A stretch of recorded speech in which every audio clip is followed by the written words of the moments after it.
হস্তমৈথুন ভালো, খারাপ নাকি শুধুই? বিজ্ঞান কি বলে? আপনি কি হস্তমৈথুন করেন? আর এটা নিয়ে প্রচলিত নানা কথায় বিভ্রান্ত। ভাবছেন কোনটা সত্যি আর কোনটা মিথ্যা? এই ভিডিওতে আমরা কোনো ভয় বা লজ্জা না রেখে সরাসরি বিজ্ঞানের চোখে জানব হস্তমৈথুনের ভালো-মন্দ দিকগুলো। চলুন ভেঙে সত্যটা জানি। পর্ব ১। এটা কি স্বাভাবিক? হস্তমৈথুন বা ম্যাস্টারবেশন হল একটি সম্পূর্ণ স্বাভাবিক এবং স্বাস্থ্যকর প্রক্রিয়া। এটি যৌন আত্মাবিষ্কারের একটি গুরুত্বপূর্ণ অংশ। ছেলেমেয়ে নির্বিশেষে জীবনের কোনো না কোনো পর্যায়ে প্রায় সবাই এটি করে। এর কিছু আছে, যেমন এটি স্ট্রেস কমায়, ঘুম ভালো করে এবং নিজের শরীরকে জানতে সাহায্য করে। পর্ব ২। প্রচলিত কিছু ভুল ধারণা। ১. শারীরিক দুর্বলতা। অনেকেই ভাবেন হস্তমৈথুন করলে শরীর দুর্বল হয়, ওজন কমে বা চোখের ক্ষতি হয়। এটি একটি সম্পূর্ণ ভুল ধারণা।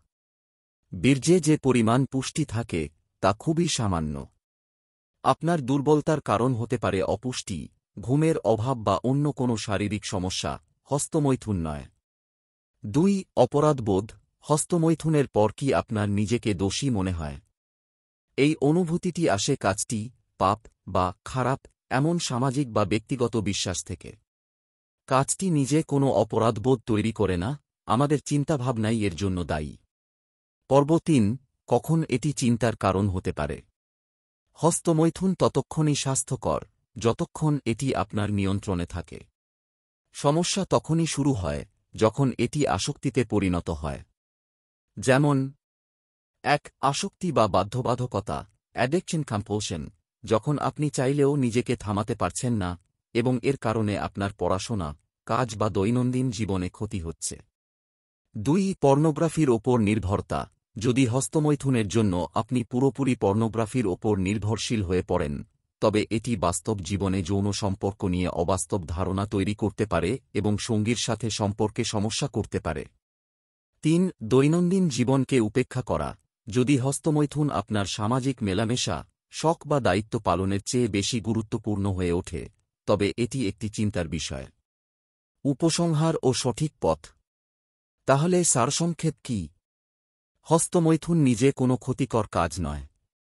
এটি একটি স্বাভাবিক প্রক্রিয়া। আসল সমস্যা হল ভারসাম্য হারানো এবং আসক্তি। করণীয় কি? সীমা নির্ধারণ নয়, সচেতন হন। সপ্তাহে কতবার করবেন তার কোনো নির্দিষ্ট নিয়ম নেই। নিজেকে প্রশ্ন করুন, আমি কি এটা নিজের নিয়ন্ত্রণে থেকে করছি নাকি এটা আমাকে নিয়ন্ত্রণ করছে? স্বাস্থ্যকর জীবনযাপন, নিয়মিত ব্যায়াম, ভালো ঘুম, পুষ্টিকর খাবার এবং নতুন শখ তৈরি করুন। মনকে ব্যস্ত রাখলে আসক্তি কমে আসে।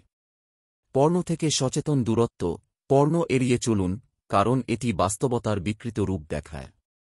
সাহায্য চাইতে দ্বিধা করবেন না। যদি মনে হয় আপনি নিয়ন্ত্রণ হারাচ্ছেন, তবে একজন ডাক্তারের সাথে কথা বলুন। এতে কোনো লজ্জা নেই। বন্ধুরা, শরীর নিয়ে সঠিক তথ্য জানুন এবং থেকে মুক্ত থাকুন। ভিডিওটি ভালো লাগলে শেয়ার করুন।